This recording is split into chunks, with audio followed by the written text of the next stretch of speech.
Call the meeting to order. Jenkins. Here. Morris. Harden. Here. Tesori. Here. Kelly. Here.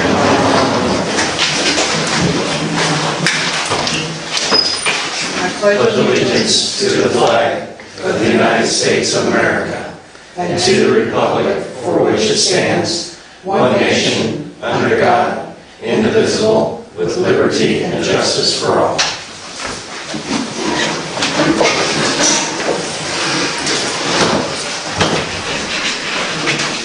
First thing that we have on this evening's agenda is a presentation by Kevin Boggs, representing the Boys State. Sir, you got the floor. Thank you. Appreciate you giving me a few minutes to talk. I represent the youth programs at the Old Women's Post 55 here in Palmer City. We currently have 2 programs each year that we send kids to. State Police Youth Camp and Boys State. State Police Youth Camp is kids who we normally send them between their 8th grade year and their 9th grade year. The Boys State, we send them away for a week in the summer after their junior year. State Police Camp was designed to help kids learn what the police are about and how to better interact with them, and it's an incredible week.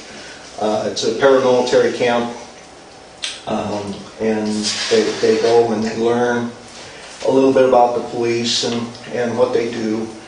Sometimes they'll ride along in a squad car. They meet with SWAT teams and learn about procedures, and there's physical fitness and there are academics that are stressed. Boys State, we send the kids away for a week. It's currently held at Eastern Illinois University.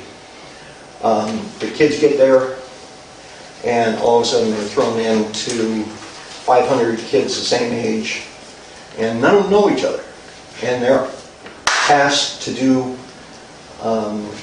they're tasked to build a government for a fictitious 51st state. Everything from the governor down to city council, and it's a fantastic program. Colleges and universities use Boys State and Girls State in their acceptance procedures. It's not mandatory yet, but it soon will be, that entrance to any of the service academies will have a requirement of attending Boys State or Girls State. So they put a lot of emphasis on that. When I took over coordinating 3 years ago, we were sending 2 kids a year to each camp. Tuition for both camps is $250 per individual. When I took over, both of my sons had the opportunity to go to State Police Youth Camp and Boys State. I told you about colleges and universities. In 2013, 14, 15, we sent 12 kids to Boys State. That generated 6 full-ride scholarships. Boys' academics and other things had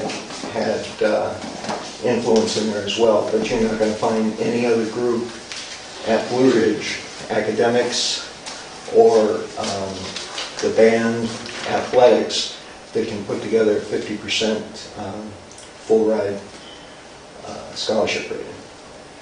Anyway, when I took over, I asked the commander, how many kids can I send? He said, you find kids that want to go, we'll find a way to pay for it. Right now we're averaging at least 10 kids going to police camp, and we're averaging 5 kids during my tenure going to Boys State. I've gone out with the post blessings and asked the community for donations. Um, Clark Foundation, I meet with them fall or spring of every year, and they've been kind enough to donate $1,000. That sends 4 kids. I came here tonight to ask the City Council if you would match the Clark Foundation's donation of $1,000. I had the pleasure of working with the mayor's son this year, sent him to State Police Youth Camp. And Mr. Holman's son, I sent him to Boys State. I start working with the kids in February, and I finish up late September, early October.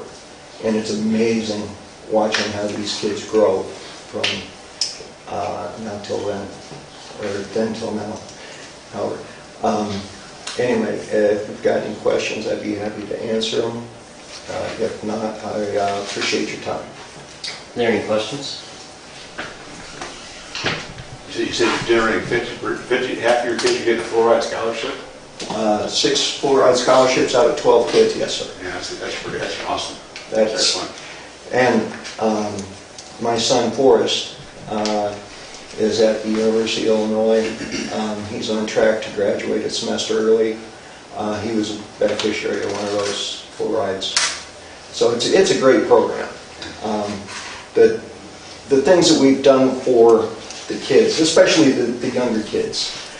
When I started working with the mayor's son, he was very shy and reserved. And now he is a whole lot more outgoing, at least with me. I can rib him, and he knows that it's meant in the way that it's not harmful. And he's really grown much more than you'd expect for a kid over a 10-month span. So. Any other questions? We will put your request on the first meeting in November. So, thank you, sir. Thank you for your time. Thank you. Would you make a note of that? Thank you.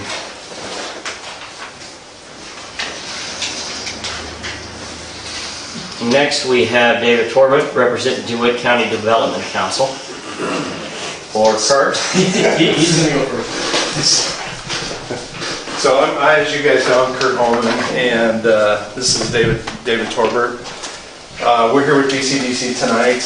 Just as a quick note, I will say that my son had a fantastic experience at Boys State. In fact, he said it was the best week of his life ever, which made that week, I told somebody else, made all that money we spent on Disney World that one week. I feel like we wasted it, but he did say it was an excellent experience.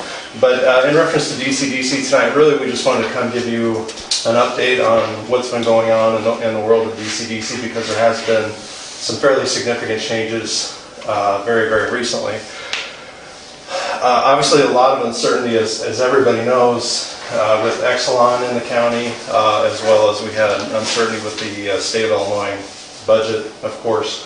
And that created a lot of nervousness in the state and certainly the county, and of course outside of the county. But DCDC at that point, or very recently, we moved from a paid director and a paid staff to we're now an all volunteer organization at this point. We are in the process, we have added some new board members, and we're in the process of making the board larger, more further reaching, I guess. As volunteer board members and volunteer participants, we have taken a more direct approach in the contacts and the discussions with the businesses, or taking the business questions and those types of things. A couple of, one particular, we moved locations. We're now in the Farm Bureau office in Clinton, as opposed to the standalone office we had downtown Clinton. But an exciting thing, I'm going to have David will talk about this a little bit, but An exciting thing is we have been awarded the State Farm Grant Challenge, which would help fund DCDC. So we're excited about that, and like I say, David will talk about that. But that was kind of the quick and easy update. Kevin was supposed to have been here tonight, so I got to step in last minute. But I'm going to sit down, David. But if you have any questions, please feel free to ask one of the two of us. David is I don't want to take your thunder, but David is a volunteer as well. He's helping with our marketing and our fundraising and meeting the State Farm Grant Challenge. So okay, so at this point I'm going to turn over to David. Perfect, thank you, sir. And I've got just a little handout for anyone who wants one, who might be curious about the State Farm Bank Challenge. Nope, you don't need that one. And by the way, we're not asking for money tonight. Sorry, I didn't So, need the next one. listen and tell me.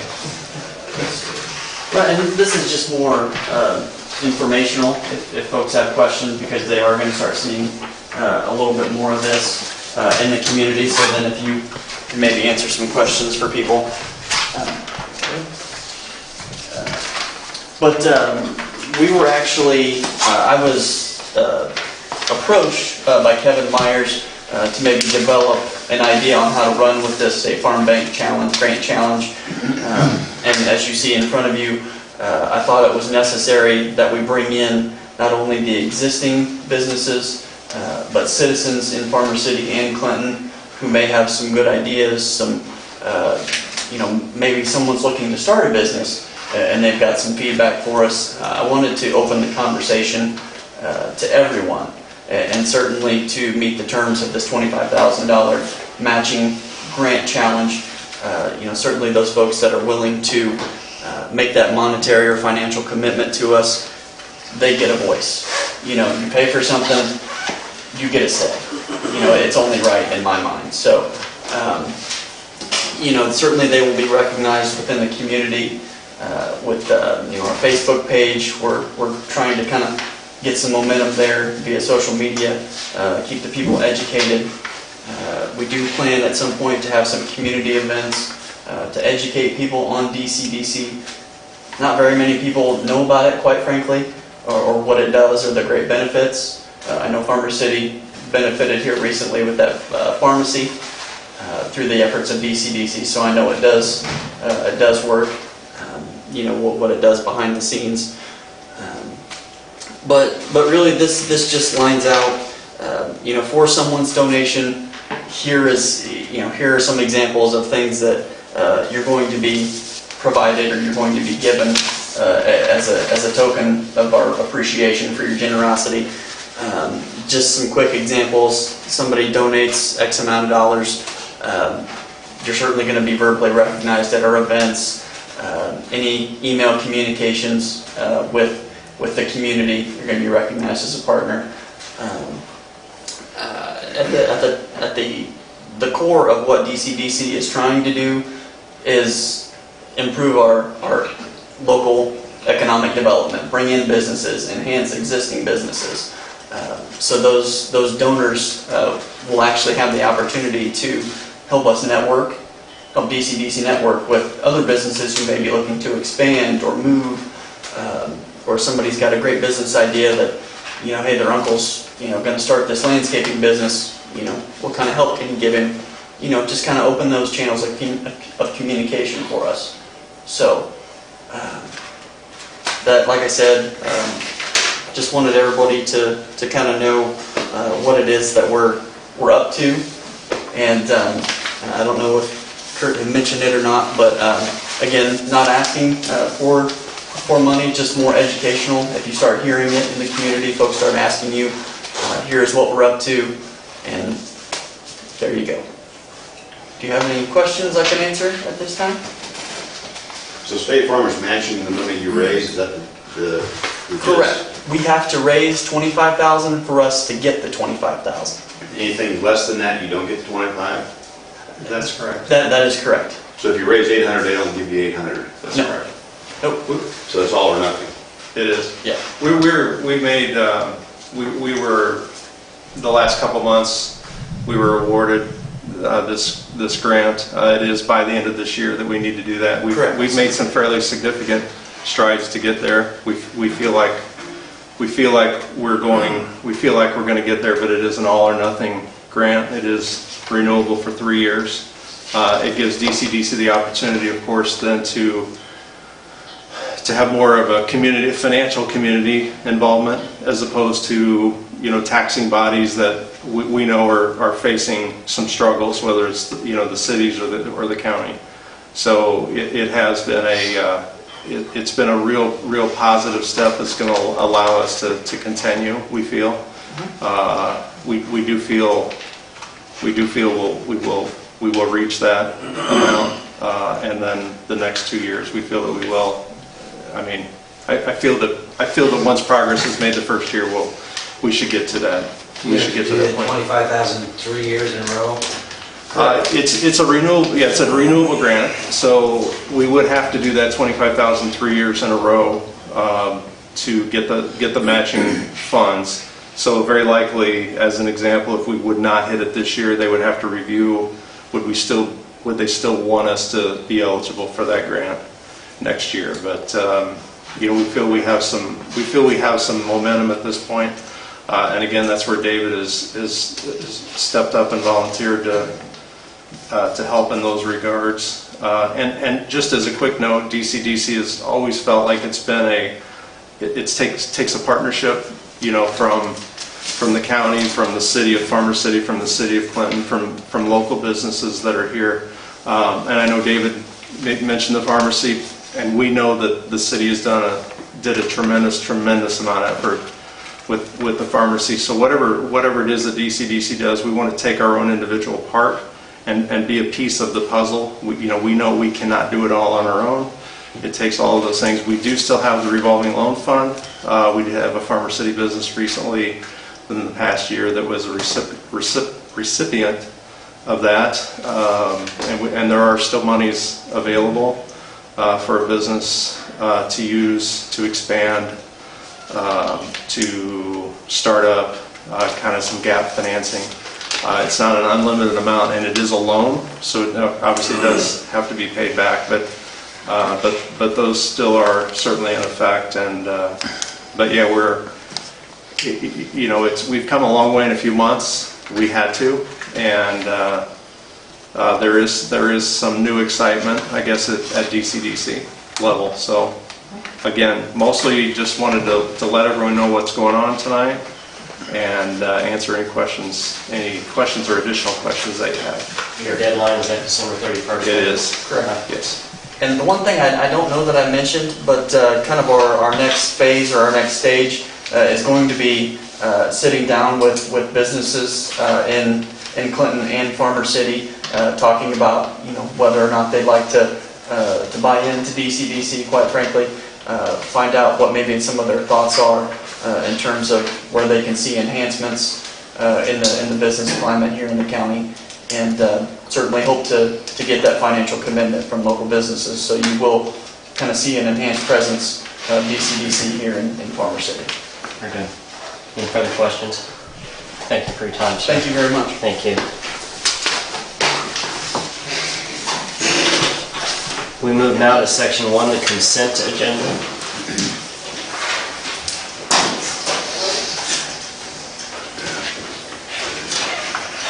Make a motion that we approve the consent agenda. I'm going to not block the spot here, sorry. I'll second it. Go ahead and call it. Jenkins, Yes? Harden, Yes. Kelly, Yes. Testori, Yes. motion carries. There being no unfinished business, we move on to new business.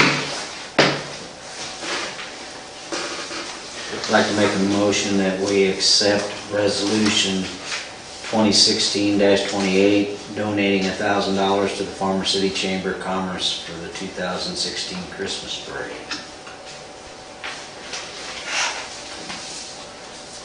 I'll second that.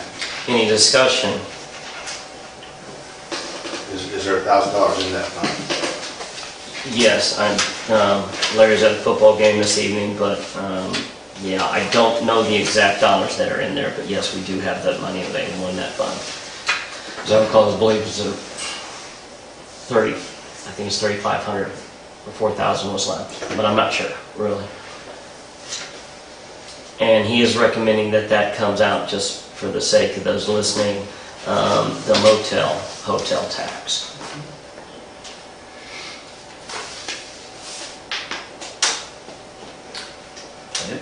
Yep, any discussion?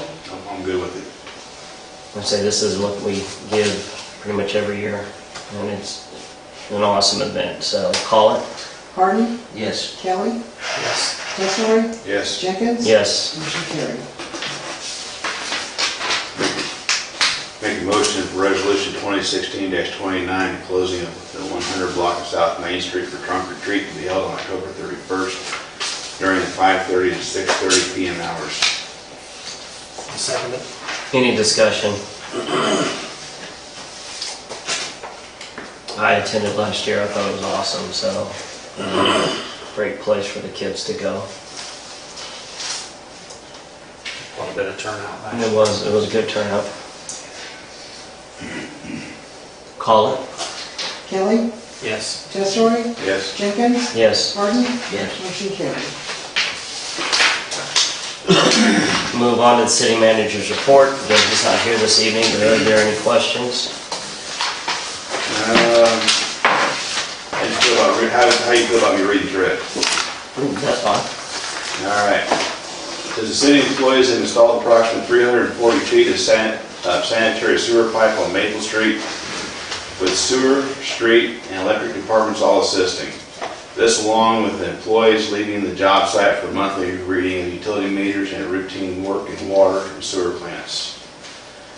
Next item is the detention basin was tilled and dished last Wednesday, as Jared Boyle has completed his work on Monday, 10/17/2016, and Tuesday, 10/18/2016. The area will be dished again. The area may be sprayed in the future if deemed necessary. Next item is the Gibson Area Hospital CEO is anxious to work with the city in the proposed parking area of the Prairie Ridge Park. Larry did speak with the property owner of an empty lot at the corner of Honeysuckle and George Rock. This is a follow-up to a comment from the council member DeMarce about moving the park. The owner told that the lot is for sale, but personally believes that it would be better suited for possible housing and is extremely small for a playground. Next item, Larry continued to research the companies regarding the last executive session and did speak with the regional representative of one such company. Next item, the police department ended its application process.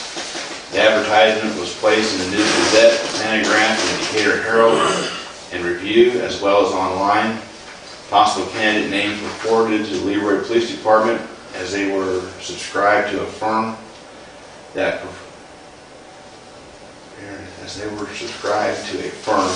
that performs background investigations. The same process that Leroy Police utilize. Candidates will also need to pass a physical and submit psychological testing that will be administered in Champaign. It is hoped a new officer can begin in the near future. Last item, the city is using community service persons to perform painting duties for the city. As those jobs are completed, the focus will be cleaning the South Park. Any questions? I talked to Larry on the drainage area out there because I stopped out 2 weeks ago and, we've done all that work and we had stuff growing up about 8 feet tall. And it's cattails. They're hard to make go away once they get over about 4 or 5 inches. So I did tell Larry that, we are going to have to spray that. Doesn't matter how many times you disc it, they're still going to come back. So the chemical that's needed is not expensive. It can be used in drainage areas, it's what it's labeled for, but I wanted to let everybody know that that's probably going to have to happen. There's no way to make it go away, and we spent too much money out there to let it grow back up. Absolutely. Agreed. How's it draining? It's draining very well. All right, there we go. I haven't been out You there posted in a any, picture that looked like it was. I haven't been out there in any heavy rains because we haven't had any, but, it's, the wet area is maybe 6, 7, 8 foot wide at most. It looks like it's drained pretty well. Good. I have a question for the council. Yes, sir. Larry was out there in the beginning when this whole thing started. We asked what that detention pond was going to look like when he was done. There's supposed to be a concrete ditchway through there. And this is all things that he had promised, and according to what there's a field tile up in the southwest corner that is evidently broken.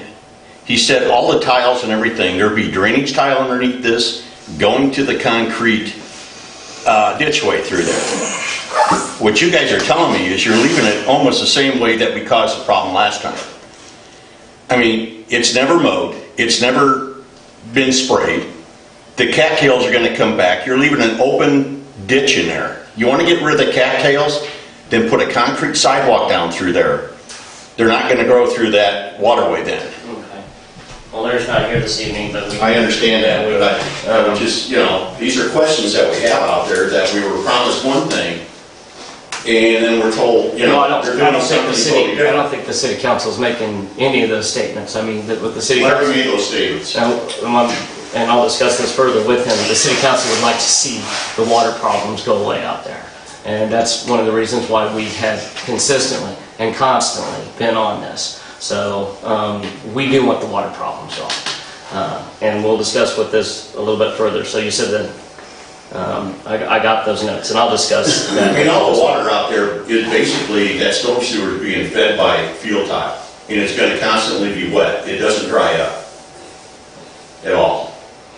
Thank you for your question, sir. I do appreciate it. Any non-agenda items or other business? Boggs, we'll put him on the next agenda. DCDC is not making a request at this time. And my son did go to that, the state police. I went and watched them drill those kids, and just amazed how much time that they've invested in them, and I thought it was great. And I did see my son come back, changed young man. So, and since then he has been a lot more outgoing. So, are there any other non-agenda items or other business? Entertain a motion to adjourn. Second. I'll make the motion to adjourn. Second. Callen? Tesori, Yes. Jenkins, Yes. Harden, Yes. Kelly, Yes. motion carried. Sir,